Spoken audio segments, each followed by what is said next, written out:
Hello, everybody. I am Tori Tekken, and I am here with author Tori Tekken, Tori Andrew Tekken. Meredith. Yeah.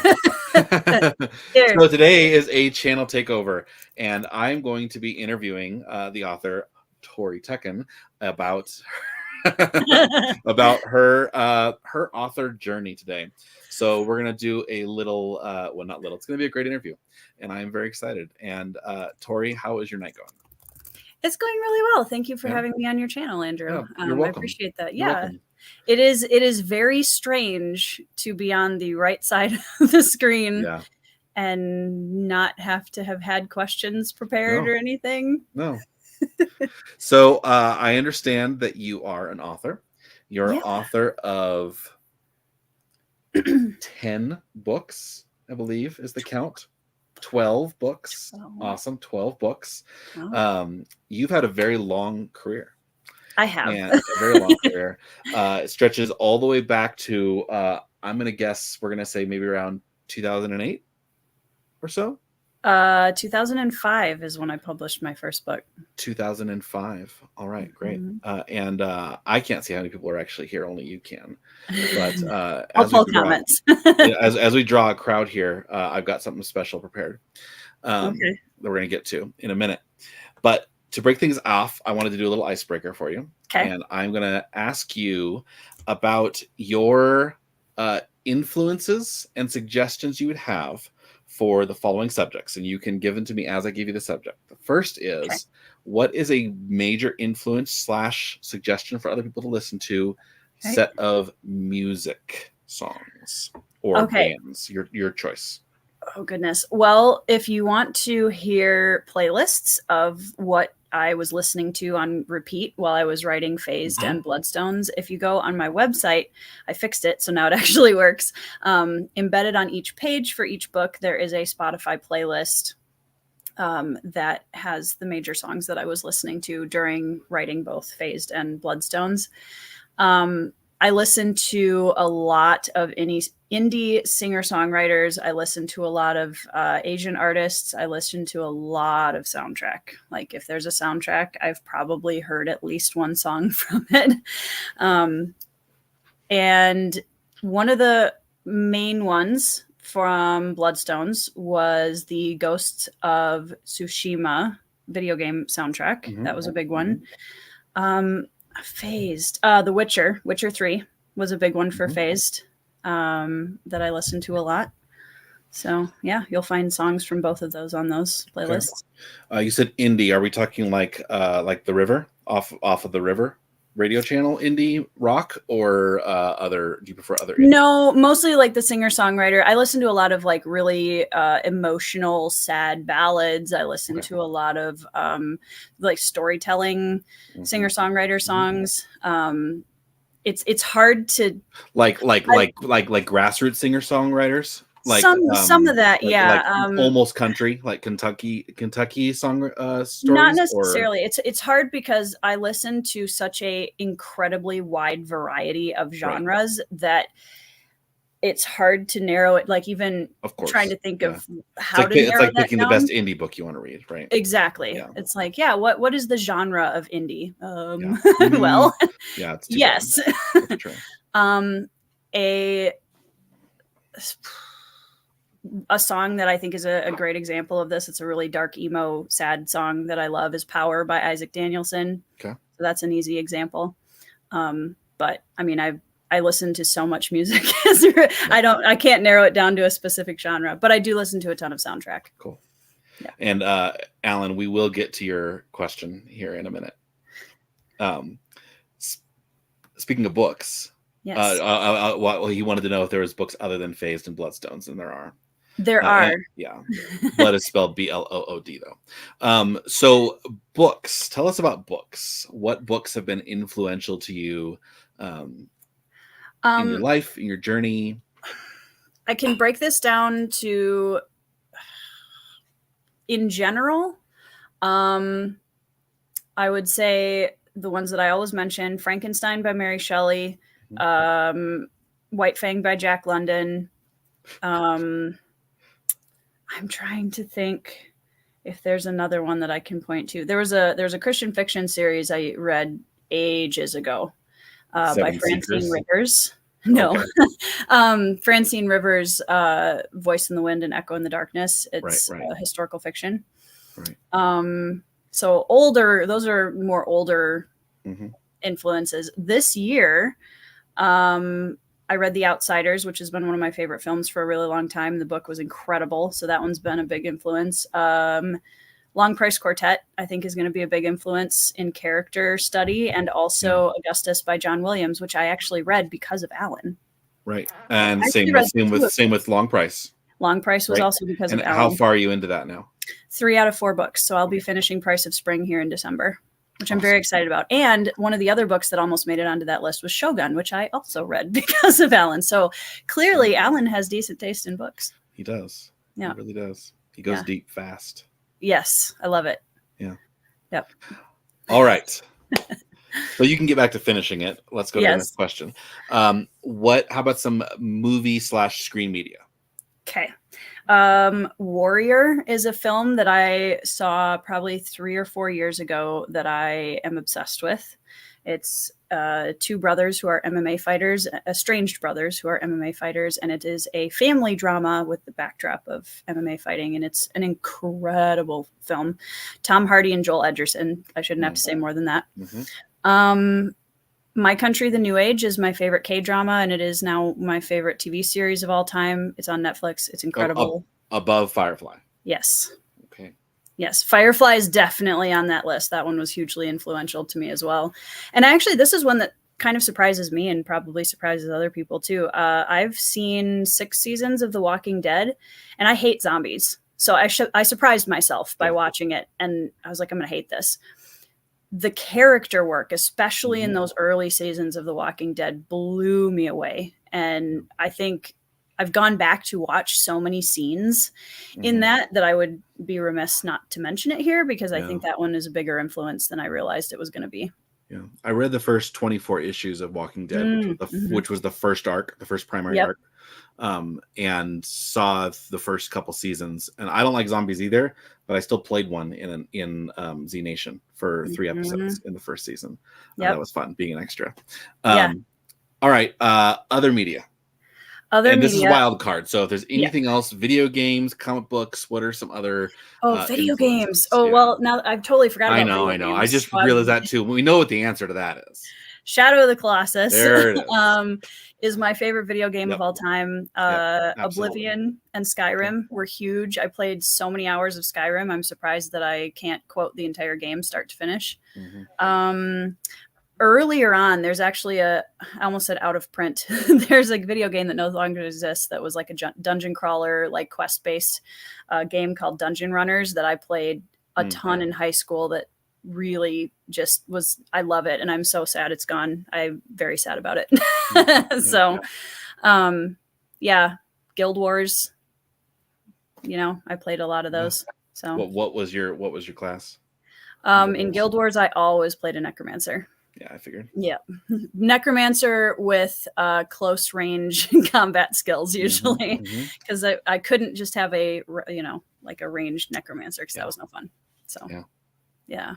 Oh, it's good to know Alan likes Shadow of the Colossus. Yeah. We're gonna have to have it. We should have an entire discussion about the story of Shadow of Colossus, because it's incredible. Yeah. It's amazing. All right. Before we continue, how many people do we have here now? We have 14 people and a bunch of comments. All right. Before we do any comments, or if you need to do comments in order to distract yourself from this, I'm going to do a reading from one of your books. And I'm just going to start into it. And then we'll go from there. Mira wandered through the meadow listlessly, looking up at the brightly shining stars above her in the black sky. She felt so torn. How could she ever tell her parents that she just wanted to stay with the herd? After all, it couldn't really be that big of an adventure waiting for her, could there? From all the stories she'd heard, maybe she'd meet humans, fight off a bear or a mountain lion, find a mate, and then return. What's so special about all that? The prairie was beautiful, wild and free. There were no boundaries. Mira could run a day in any direction and feel the wind in her mane and the rush of joy that came with the knowledge that she was free. And this is from Tori's book, The Civil War, written in 2010. So Yes. I told you, Alan, there are other books that she's written. Yes. And it's really funny to, not funny, haha, but funny to realize, one, it's great how far you've come since 2010. Sure. Yeah. But also that your prose was still there. It's still Tori, right? Yeah. And that was 2010. Yeah. And then we add 10 years to Phased. And it's funny because you read that and it made me kind of chuckle, because themes of boundaries and the feeling of needing freedom has not changed in my themes at all. I just approach it differently now. Yeah. Yeah. I knew I shouldn't have sent you that book. If you give me power, I'm going to use it. I sent him a copy. Okay. So, Phased was written in 2019 is when you wrote it. Yep. Was it a spur of the moment book for Nano, or did you do any planning ahead of time? Not really. I mean, I probably thought about it for like 2 to 3 weeks beforehand. Weeks. Okay. And I kind of started messing with it beforehand.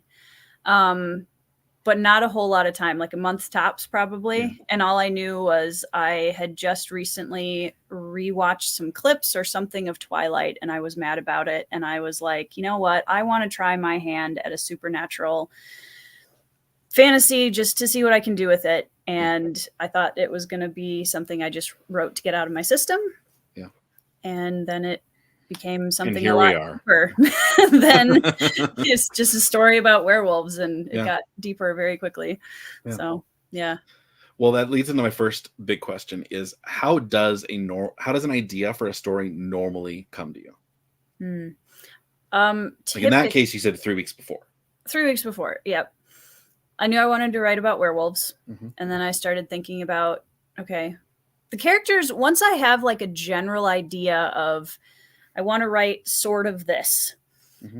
Usually the next step for me is the characters showing up. Yeah. And that's a very intuitive process for me. And I think the most important one at the very beginning, because when the character, it's not that the characters just appear fully formed, but I have a pretty solid idea of what they kind of are like pretty fast. And so Val, I think what happened is that I wanted to write a pair of sisters that were based on Sarah and I. And that was kind of what started those Val and Lila. And then the cast just kept spreading out from there. And it was a very cathartic book to write. It was my first time back in fiction that I thought maybe it's time to jump back in my career. For 10 years. So it was a very cathartic step, I think, for me. And I think Phased for me was a great bridge between what I'd done before and now moving into something like Bloodstones. So you start with a story, a broad idea of a story, broad idea, and then you cast your characters as they show up, or you cast them and then maybe you have walk-on roles, for lack of a better term, but you put your cast together and then let that and the story kind of inform its way forward. Yeah, the characters kind of show up for me, like, you know, Val and Lila were, it kind of starts and then just slowly expands out. And for me, it's very much character over plot. So the characters show up first, and then I start figuring out who they are and what their story is, and that then provides the need for other cast to come in. So if Val and Lila are, you know, assimilating into this human school and they have some kind of a handler, well, what does that look like? Who is she or he? And that's where Cormoran comes in. And then there's an organization head, and that's Dr. Carrington. And then, you know, who are some of the other students they meet? Are all of them werewolves? Are some of them human? And you just kind of keep asking those questions, and characters kind of intuitively start to form on the outskirts of that. Do you plan in your head the arcs for the secondary characters as well? So like, do you know what what changes they're going to be going through over the course of the book, or does that just happen as it happens? Kind of happens how it happens. Sometimes I'll have an idea for like a really strong emotional impact moment that I know will happen, but I usually don't think of it in terms of arcs. I usually try to really understand where the character has come from and who they are. And that then, once I get into the scene and events start to unfold, I can then tell, okay, Jules would react this way and that would cause this, or Val is going to instinctually respond to something here and that's going to set off this chain of events. So it's more of a kind of intuitive, like just, and that's where I know that I plan to some degree, but I still consider myself a discovery writer because I'm not following like a beat by beat thing. Right. Yeah. Right. All right. So you've got your story, you got your characters. What do you have to have prep wise to start a project? Music. Okay. Absolutely. How much? Like a 1 hour track you can just cycle through, or are we talking like a 20-hour set? Most of my playlists are, I mean, how long is the Bloodstones? The Bloodstones playlist is 2.5 hours. And how much of that has changed since you started it? I've probably taken off like 4 or 5 songs that I didn't listen to that much. Okay. Added maybe 1 or 2. So it fluctuates a little bit. And phased is probably not quite that long, but close to it. So about a 24 track. Yeah. set. And I kind of I know because I listen to music at such an extensive amount, I know kind of going into it, I can kind of start like, okay, what if I want to start with this soundtrack and just kind of listen and see what kind of mood I'm getting from that, if I feel like it fits with the characters and the world that I want to go for. And I use music very heavily to create mood for certain areas, for certain characters. For Bloodstones, there's a song for the Bruhai boys in a specific mood that I listen to every time. And that's on the playlist. Child in the Tower by Park Sung-il was one of the ones I listened to the most for especially younger Bruhai boys. So by age, not necessarily by set. So did you have a song for like The Forest? Sometimes, yeah. Like I have a couple songs on there that are just more like atmosphere songs that I can put on repeat that just kind of are the white noise. Right. Exactly. I have a couple of songs that have lyrics usually in the playlist that I'll listen to before writing a scene or during if I need to, pull my brain into a certain direction. But music, I would say, is I don't know that I could write without it. Okay. Yeah. Other things you have to prep in order to write, like lists of breeds of figs or wasps. Wasps. I don't know. Once I have the idea and some basic character ideas in a playlist, I get very impatient and it's hard to stay away from the blank page at that point. And I just want to start getting into the world and seeing what kind of a scene I can create and just go from there. And if I run into kind of writer's block moments, I will figure out, okay, do I not know this character well enough? Do I need to flesh out some world building to answer some questions? Do I need to brainstorm and talk to somebody about it? So I have kind of a toolbox of when I get stuck, here's my like checklist to go through. Okay, what do we need to move past this? Yeah. Before we go to my next question, Caden had a related question, which is, what was the initial idea that inspired the Bloodstones? So Bloodstones, back in college, I had a series called Edge of the Earth that I started, and it was my first epic fantasy then that I wanted to write. And I wrote a like 104,000 word manuscript first draft of that book, of book 1.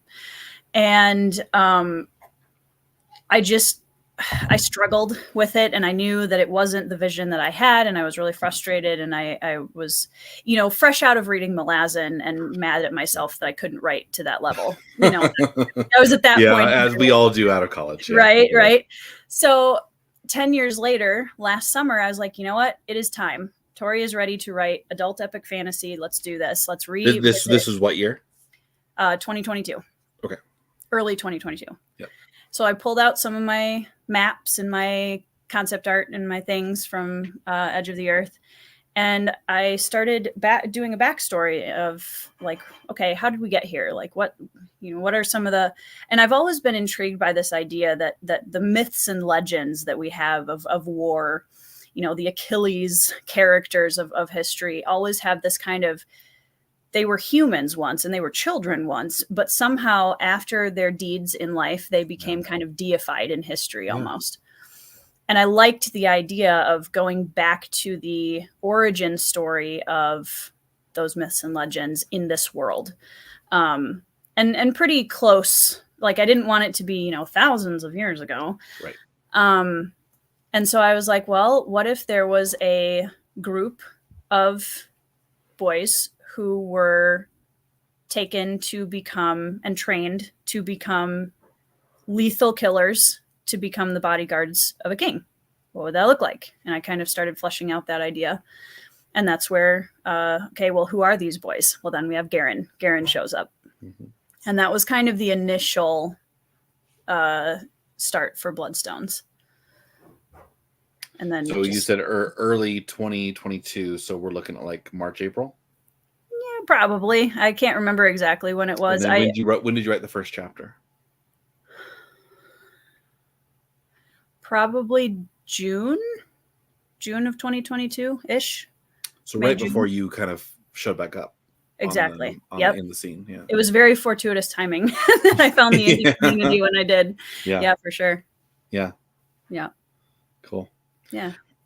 Talking Story wants to know, how does one get cast into an upcoming Bloodstones book? It's funny. I have Tuckerized a few people in Bloodstones, so anybody with a discerning eye should be able to pick out a couple. Yep. But I always like, other than Phased, which is very specifically based on myself, my husband, my best friend, and her husband as the kind of the main four. Mm-hmm. Tuckerizing always felt kind of like I wanted to make sure that it made sense. Yeah. And now I'm having way too much fun with the idea, and I would love to Tuckerize. It is so much fun. A ton of people in my book. So John, we can talk about that. Yeah. For sure.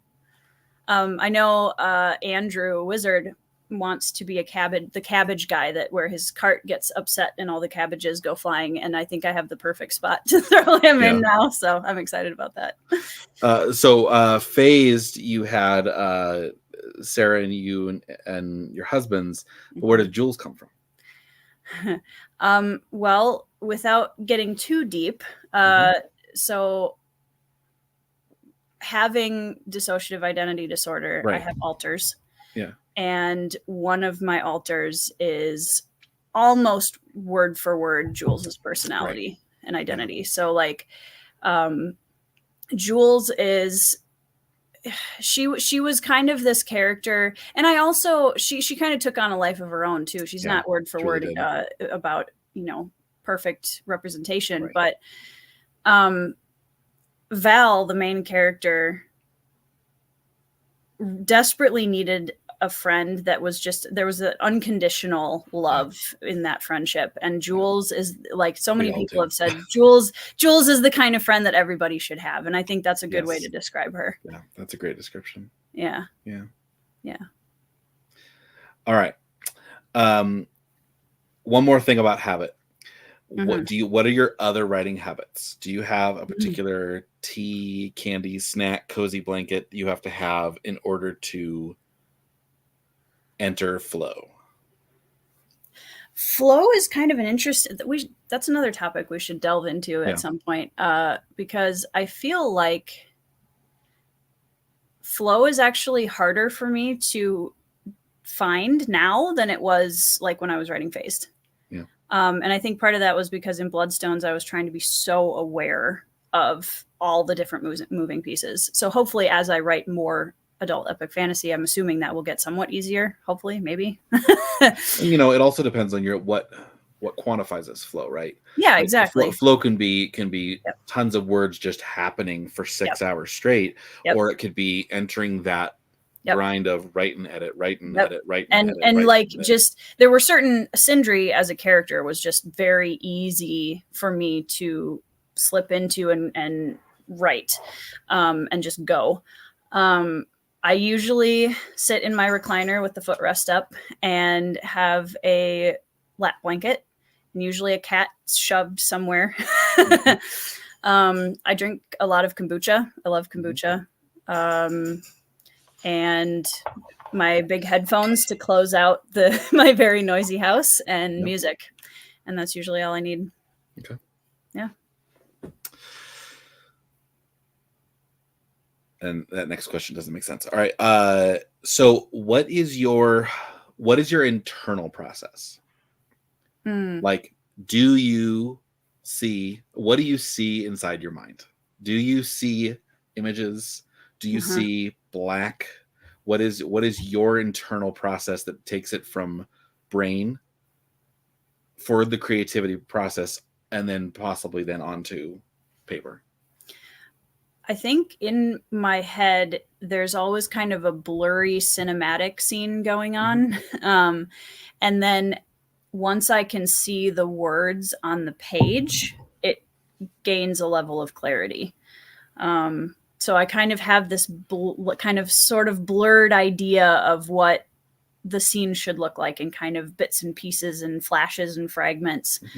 And then as I connect them all in words on the page, that picture becomes clearer. And sometimes it looks wrong, and that's how I know, nope, something's not right here. I need to fix it. Right. But yeah. Right. So, and because you lean towards being a discovery writer, does that mean that your subconscious allows you to have a lot of creative license?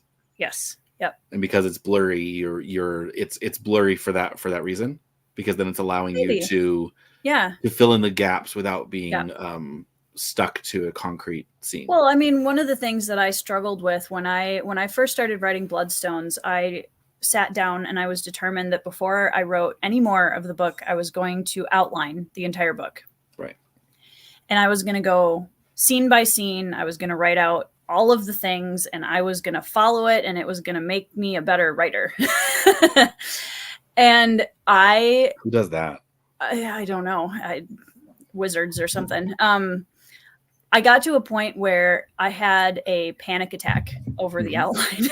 And I was like, okay, let's take a step back, because I think I am a very free spirit when it comes to my writing, and I need a lot of space. I'm a wide open spaces writer. I need to be able to move in any direction I want at any time. If I have a spur of the moment, I need to know that I can just run with it to some degree.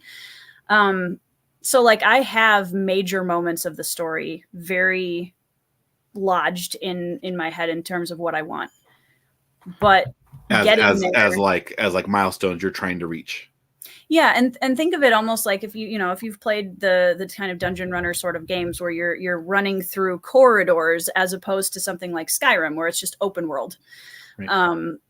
Both of them have end goals, but you're channeling yourself through a specific direction in the kind of dungeon crawler sort of games, whereas in like Skyrim, well, you could go over here and you could stop and have, a loaf of bread at the inn or whatever, and then go on. And I love that freedom. I love that ability to say, I just want to throw a sweet shop in here for funsies. And I'm going to make the proprietor one of my favorite characters from an anime. Yeah. And just throw them into a fantasy, And now everybody wants those Kiji. I know. Ben and I are going to try to make some recipes for the food in there. Awesome. So it's going to be fun. Yep. So yeah, that's even make you jealous, Brian. My wife thawed out some of my lembas bread from my freezer. Oh, that looks good. Yeah. It sounds. Did you guys hear that that crunch? Perfect. I have a peanut butter and jelly sandwich, which looks decidedly and a pickle. I do not have a pickle. Wait, hold it back up. No pickles. Oh. It's just the green. I saw the spots from the oats. It's in my Twitter bio. No pickles. Okay. I know what you're getting for Christmas. No. Which is funny, actually, because my husband makes incredible sweet pickles. And we have people But you ask don't us, touch like, them. can we have more? I just don't like pickles. I can appreciate his talent, though. Yeah. All right. Let's see. Okay, so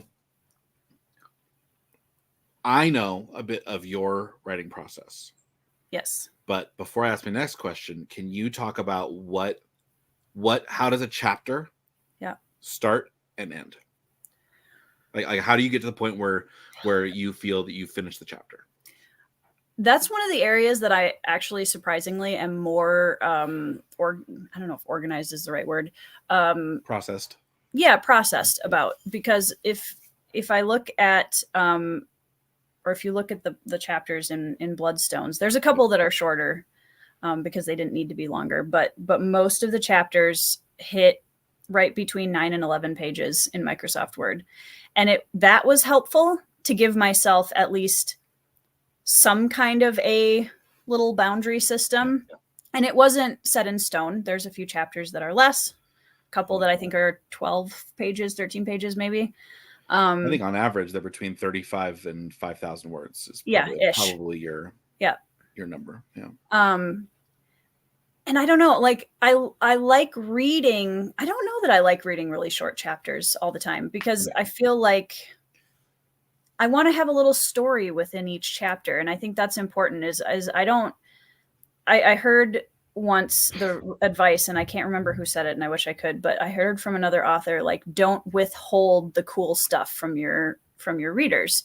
Just put it in, like, and I thought about that, because writing was it? It might have been you, actually. Yeah. And like, this is book one of a trilogy. I don't want people to feel like nothing happens in book one. And I want each chapter to feel like its own little contained important moment and story.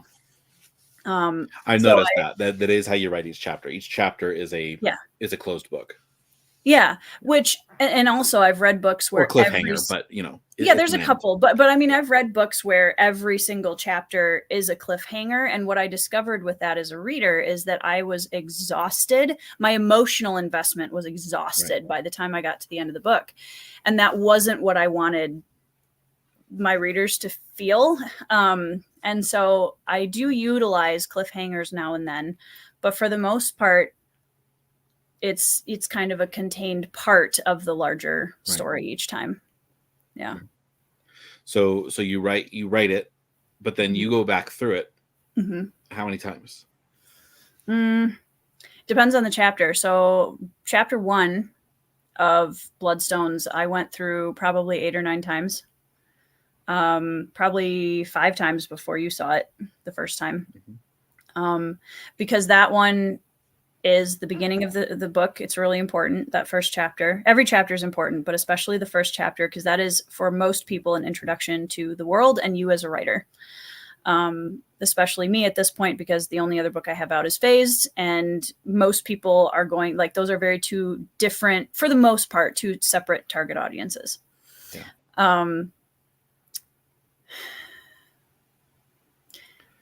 When you go back through your passes, are they just passes, or do you go through very specific passes? Like, this one's going to be my he said, he asked pass. This one's going to be my voice pass for Lohi, or are they just, you just go through it with a comb and a broom? And that's where I'm a very intuitively based writer. So when I go through, and this is one of the reasons why I rely on copy edit / proofread to catch a lot of the he said, she said kind of stuff. Because for me, I'm more looking at what seems out of place here, what doesn't feel, the sentence doesn't, like, it doesn't say what I want it to. And this conversation needs to be more aggressive. And like, so there's a lot of that. Voice, I feel like I want to know the voice pretty heavily, and I do make some changes and go back if I feel like, like with Zario, for example, in the beginning, when I first wrote his first POV chapter, I didn't know who he was in terms of the larger story. And so afterwards I went back and I kind of tweaked a few things and just made it fit with the rest of what I was writing. Right. What did you, when you inserted, you didn't really insert him, but when you inserted Zario, did you insert him linearly? Like, did you write his first chapter was the reaction to the events from before? Yep. Okay. Yeah, I write very linearly. That is one of the more organized parts of my process. Is I know a lot of authors. Like Thiago is a great example. So if he has 3 POV characters in a story, he will write 1 POV from beginning to end, and then he'll go to the next character, beginning to end, third character, and then he'll weave them all together. I would never be able to do that. I'd be so confused by my own storylines. I admire him for doing that, for the fact that they're about 30,000 words each. Yeah, it's impressive. And several authors I've talked to, 30,000 is their cutoff point. Yep. For a new idea, or where they get bored and need to do something else. Yep. So he's kind of got it built in that he can write a character, and he's written a story. He's written a whole novella effectively. And then he writes another novella, and then he writes another novella, and then he puts them together. Yeah. It's a very efficient process. And I think for me, I have to write linearly. So on the other side of things, having ADHD, I have a hard time with sequential processing. So if I were to sit there and have 3 completely separate POVs that I'm trying to sequentially process how they fit together, I think my brain would explode. You mean in post? In post, yeah. So what helps me in the beginning is being able to see and then go back and reread the part that just happened before. And so like if it's been 2 chapters since I wrote Garen, I go back and I reread a little bit of what happened at the end, and then start from there. But it has to be, I've always written that way. It has to be linearly from beginning to end. I can write some like storyboard scenes, right? But I can't like write the ending first and then go back. Right. Yeah.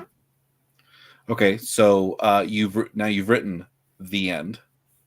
Yes. What's next in your process? Take a breath. Usually you drink some wine. I get very excited to share it. I am a very social extrovert person. And so having to isolate for my craft sucks and I hate it. So I tell at least 15 people that I know that I finished. I send them screenshots and I freak out, and I have 15 different conversations with 15 different people about how cool it is and being very excited. Yep. I know like a lot of people like to have space and just walk away. I have a really hard time doing that because I want to just get to work right away. Like I want to go back and I mean, if you're excited, it's hard to burn out. So it is hard to burn out when you're, and that's why it is so important to write books that you want to read and write books that you love. Like really focus on the projects that bring you a lot of joy and make you just love what you do. Yep. Because if you try to force yourself through projects that just are not bringing you joy and you just hate them through the whole process, you're going to burn out and you're not going to want to go back. Yeah. So, yeah. All right. What is the hardest step of publication for you, from concept all the way through today? Just picking one. Which part is the one that you? Well, let's do this. Break this down. Which one do you dread most? Which one is the biggest grind? Yeah. And which one is the most actually discouraging? If they're together, I understand that. But so dread, grind, and pain. I would say the dread is definitely when I have to start organizing all the marketing and actual publishing details. So for me, it was this last time with Bloodstones, trying to understand the process of the Amazon files and the trying to make sure that I had all my ducks in a row. I had all the right pages that I needed in the book, and like, because I'm so terrified that I'm going to miss something really big that I dread that process. Like I go from the end, I want it to just instantly show up once it's done editing and all that, I just instantly want it to show up on Amazon. Everybody can read it, and I don't have to like format or any of that stuff. I dread it. I hate it. Thankfully, I have amazing people around me helping with that process who saved my butt with bloodstones. Shout out to K.E. Andrews. And shout out to K.E. Sarah. Andrews and Sarah. And just being able to rely on authors who are more veteran than me, not naming any names, but like, you know, somebody.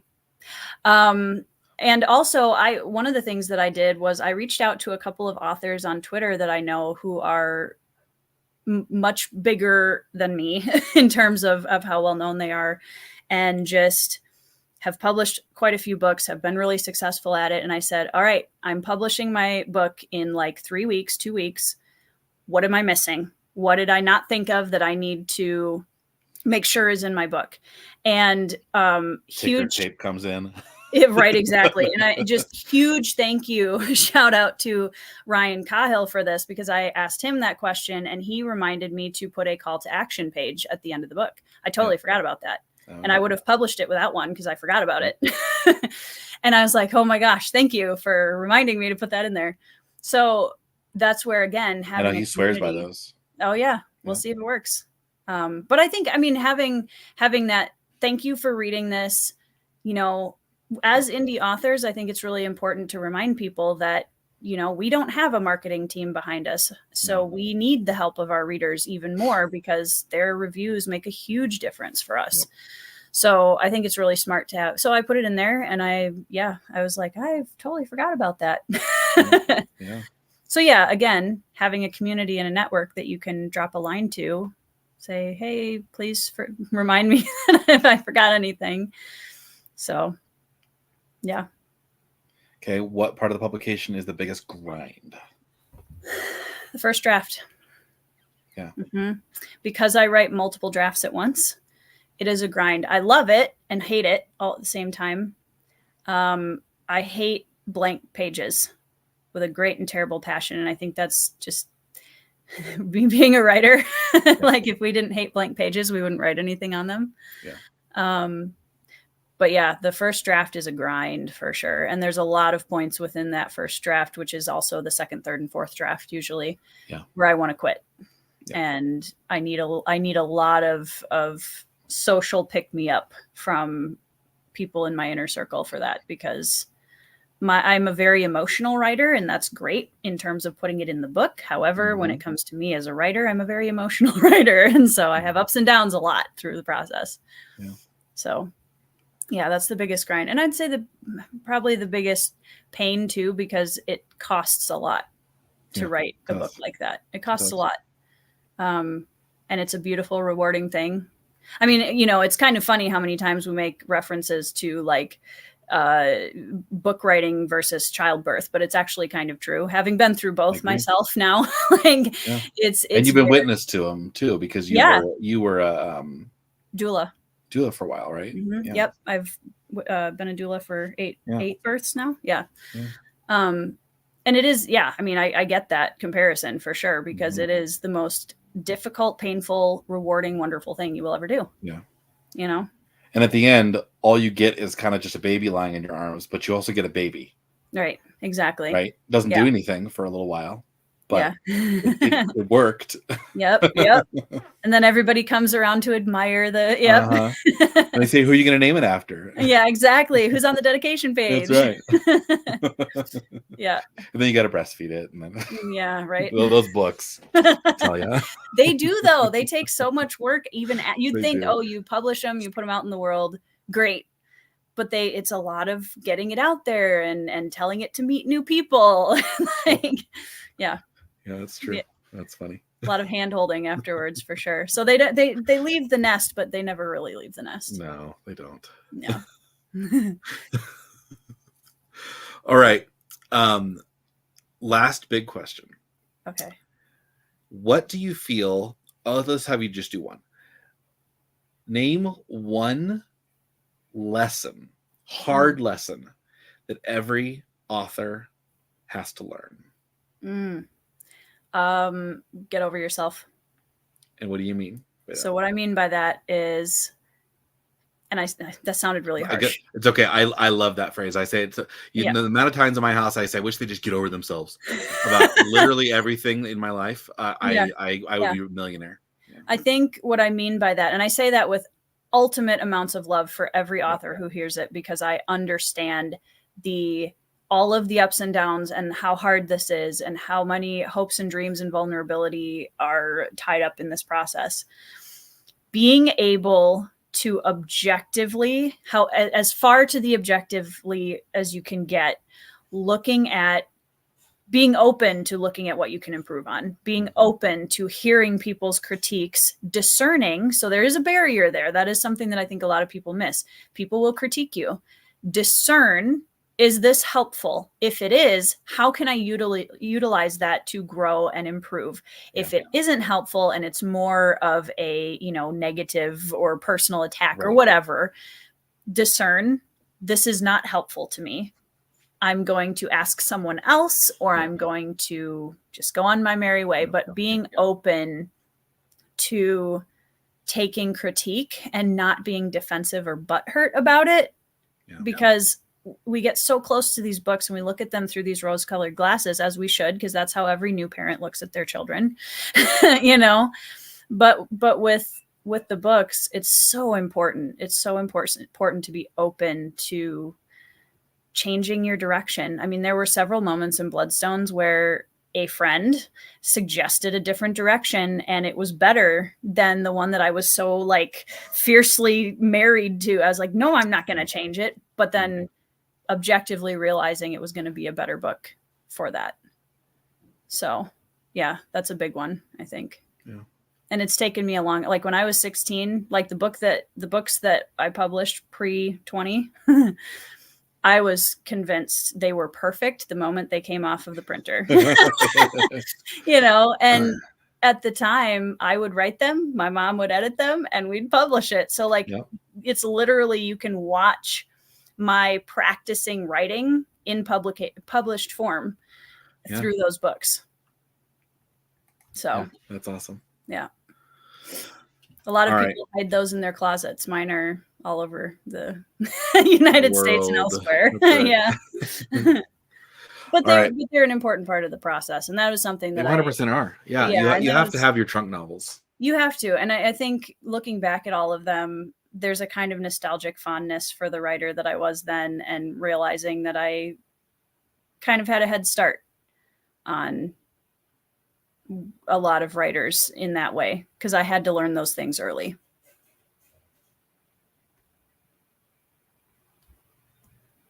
Uh-oh, is Andrew frozen or am I frozen? Can anybody in the comments let me know if it's Andrew or me who is frozen? Do I have my Ethernet cords? Andrew. Okay, good. Thank you, guys. Andrew is frozen. I was like, is he just staring at me? Yeah, he'll come right back in. Cool. Thank you, guys. That's helpful, because I never know if it's my internet or somebody else's that went out. He'll be right back in. But let me see if I can grab a couple of these comments. I love this, Kay. This is absolutely you know what? Maybe in my next series, I'll put that in the first book. Please throw this book at as many readers as possible. It's really incredibly important. And I think that's something that every writer struggles to learn in a lot of ways. And just being able to take critique and not take it personally, and just objectively look at, does this make me a better writer? Does this make this book better? I know it's not me this time. It's always me. I don't know. My internet company is convinced that nothing is wrong, and we keep yelling at them, and they are, yeah. The launch has gone amazing, John. Thank you for asking. The final pre-order number, we sold 115 pre-orders between Amazon and my website for the signed paperbacks, which was, my goal was 50. I thought that was like a pie in the sky, kind of goal. And I was just so flabbergasted, honestly, by how many people pre-ordered the book and how many people, I mean, it's already up to like 21 or 22 last I checked ratings on Goodreads, and it's day 2. Like, I'm just so grateful because the momentum is now out of my hands in a lot of ways. In some ways it isn't, because I'm still responsible for, you know, marketing and all that kind of stuff, but the readers are really what are going to make or break Bloodstones, and the support has just been really incredible, and I'm so grateful for that. I can't wait to get those big boxes of books and start signing them. It's going to be so much fun. Hey, Pete. Works. You get satisfying little stories throughout, so you don't feel like you're waiting for things to happen. Or to get to where they need to be for things to happen, even though it is largely set up. Right. Yeah. I mean, it is book 1 of a trilogy has to set up a lot of things. But I think you can definitely do that in a way that doesn't feel like you're just dragging through book 1. Thanks, Kay. That is one of my focal points in writing, is I like really strong emotional impact. I don't know. I kind of wonder if the Lemba spread, did it. Hopefully not much of one, John. How long of a break am I taking before diving into book 2? I want to write the prologue here in the beginning of December. I have the scene in my head already, and I'm really excited about it. I kind of struggled for a little bit at the end of getting Bloodstones ready, because I really wanted to start book 2, but I didn't know how it was going to open, and that really bothered me. And I realized that one of the important writing process parts that very few people give enough credit is sitting and just letting the story percolate in your head and not trying to force it. Because I just kind of was like, nope, I need a break. I'm not going to force writing the beginning of book 2. And then literally 3 days after I decided that, I had the first scene of book 2 in my head like that. I knew what character was going to open. I knew the scene. I knew the dialogue. It was like an immediate, and I'm really excited to write it. So hopefully next week, I would love to. Don't know what happened. We have very good internet here, very fast internet, but they've been working out on the street like the last 2 weeks. And so we had a brownout, and it knocked the internet out. But I'm back. You know what's funny about that is a couple people in the comments were making the point that it was not me. I know, weird, right? Weird. We usually have very stable, fast internet, but well, that was my first thought when I saw you freeze. I was like, guys, I thought you went out. Is that me? Is that me?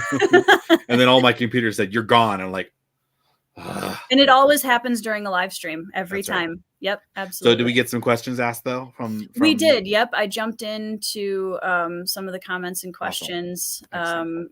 I'm so glad that everybody is demanding more of Bloodstones. That is a huge compliment. So thank you. Yes. And I don't know, Andrew, if you would agree with that, but like trying to switch from the business side of what we do as authors to getting back into your story and being creative. Yes, that is a huge. It's a huge emotional sink. Like, I mean, I can attest, having done 5 books, just, and my wife's books too, is that I write multiple projects at a time, but as soon as the business week or 2 or 3 comes, there's not a thing written. You can't, because you just can't. Yep. And so you end up doing all this other stuff, and you wake up, I'm going to write this morning. Nope, I got to do the rest of this list. And so you lose weeks of time that you can't be creative, which of course is that's the emotional drain, in my opinion. Yes. It's awful having to do those things, but it's worse that you don't get that suddenly you have to cut your flow off entirely just to do business. Ugh, and that's one of the things that I think, from my observations, is that is a pro to trad publishing, because you edit and you hand your book baby off to the rest of the team, and to whatever level they take it from there. And a lot of them are still responsible for marketing afterwards, but I do wonder, I haven't been in that. I'd be interested in knowing from a trad author is how hands-on are the publishers with their creativity, and not just what they have to write. That's different philosophical question, is you hear stories of someone wrote their first book. Yep. They get an agent. It gets sent to the publisher, and then 3 years later it comes out. Now, in the meantime, what did you do for 3 years? Some authors will write something totally different. Right. And then they're asked to write book 2 for the first series that got published, and they have no idea what they're even talking about because they forgot about the book entirely. Right. At least, creatively. And but our agents and publishers saying, okay, now write 5 more books while you're waiting.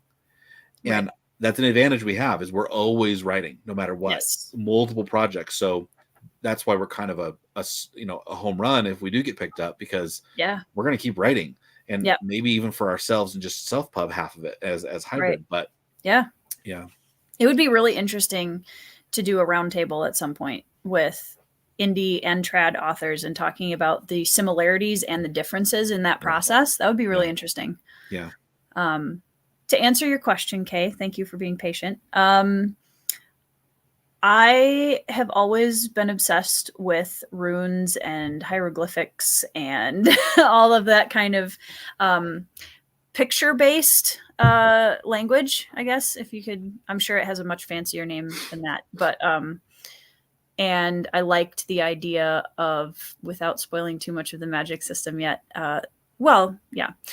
being able to draw power through runes. I think that's a really cool concept, and I wanted to play with that. And I also wanted an ancient magic system that is lost, and why, and how that's, being brought back in here in Legends of the Bruhai, which isn't really a spoiler. I mean, I talk about lost magic all the time. So yeah, that was kind of, and then Sarah and I sat down and I named them all. And organized it into, it kind of ties back into the creation story of the world of Drillar, and the runes of prosperity and the runes of protection were the first runes given to the firstborn people. And they were very powerful with them at the time. So that's where they came from. And now I'm writing a world that is thousands of years past that. So yeah. Runes are awesome. Runes are very awesome. And once the whole trilogy is out, or once we get further and people know more about the magic system, I'll talk a little bit more about all of that and where the inspiration came from and how it works. But right now that would be a huge spoiler. So that is one of the hardest things. That's another thing that's really hard for me. I like talking about things. Yeah. So keeping the secrets of how the story ends and all the big moments that happen in going forward in the trilogy and how the magic system works and all of that, like, I can't wait until everything is out and I can talk about it freely. Yeah.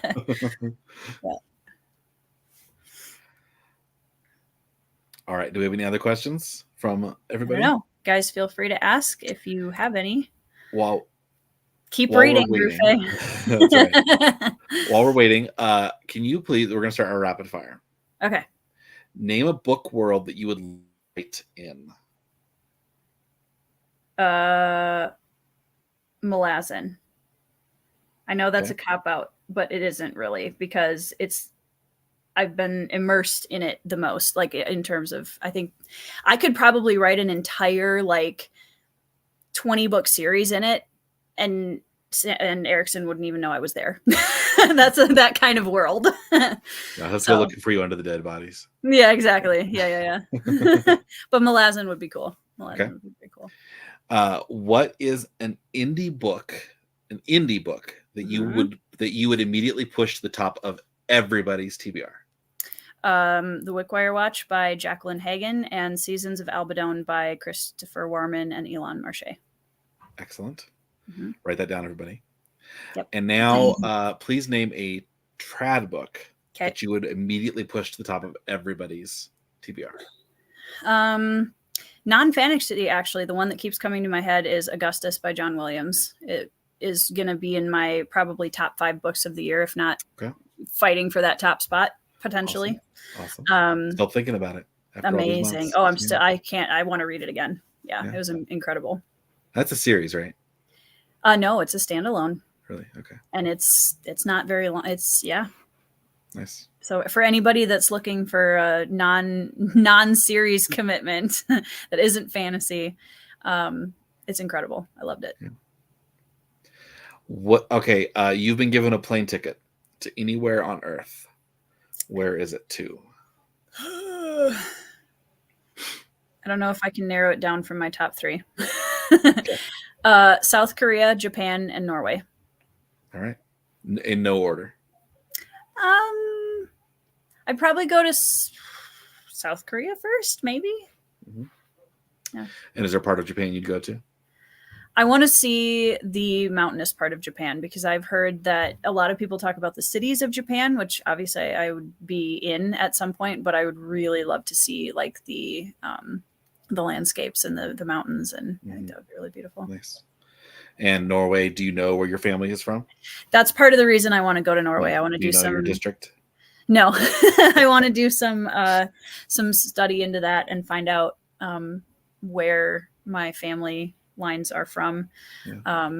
I have some historical names that I can pinpoint and figure out where they settled.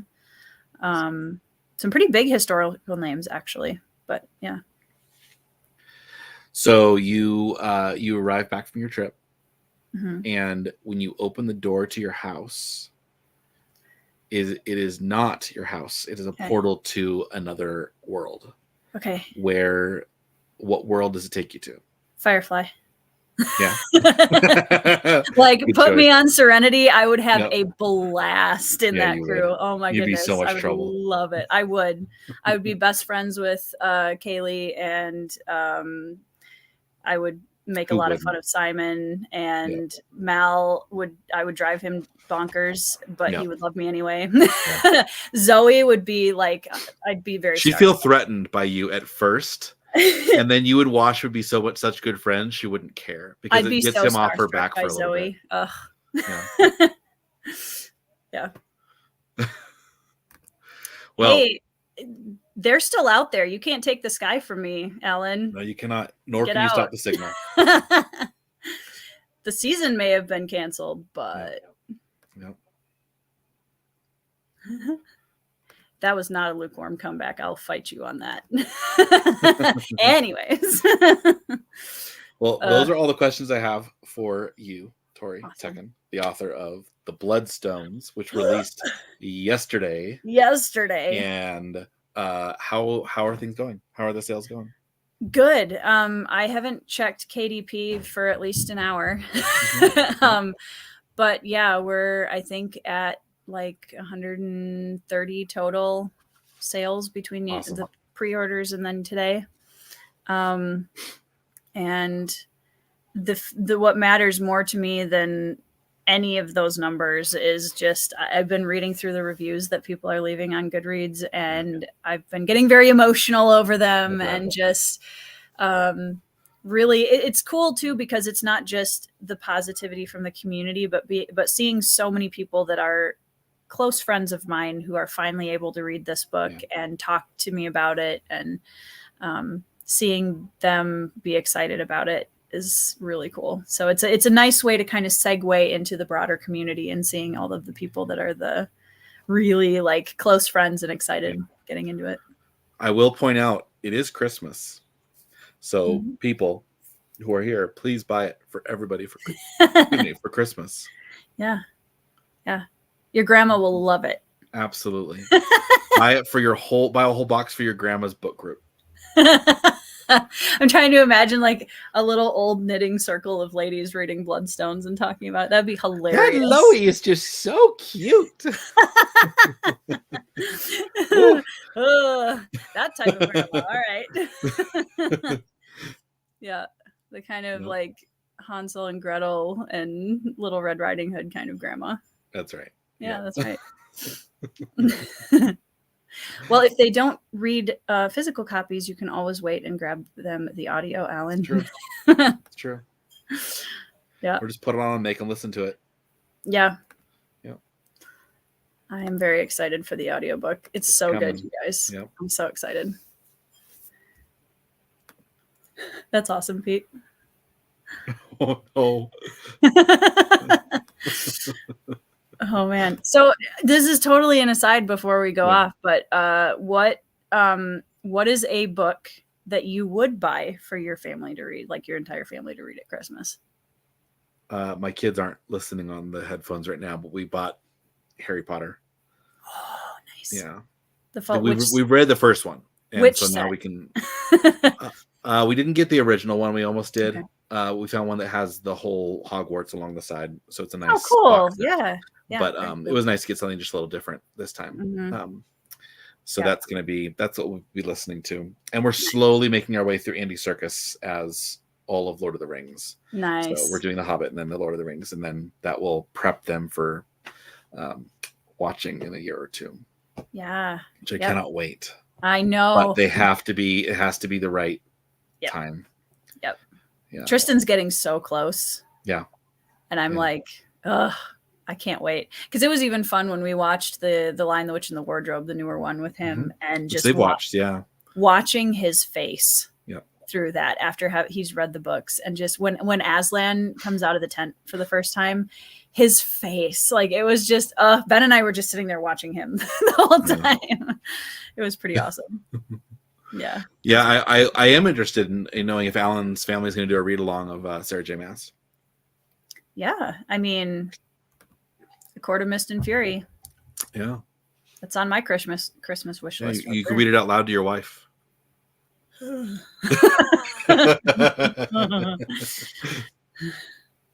Very family friendly. I don't know if I would ever speak to my husband again if he read A Court of Mist and Fury out loud to me. No, thank you. Are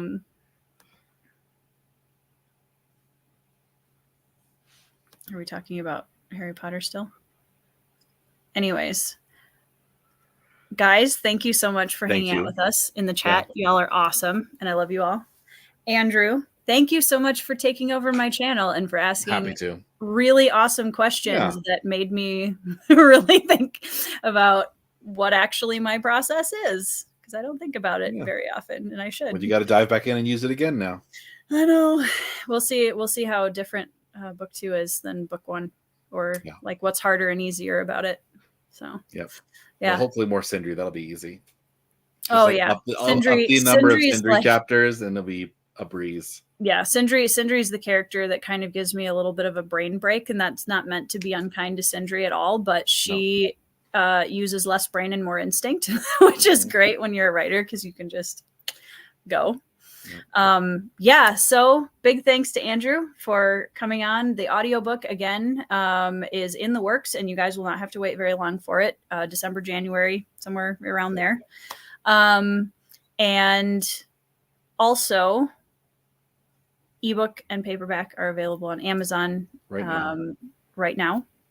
And signed paperbacks are on my website, and I may be closing those for a short amount of time to catch up here in the near future. So if you want one, make sure to grab it sooner rather than later. Do it tonight. She can't say no.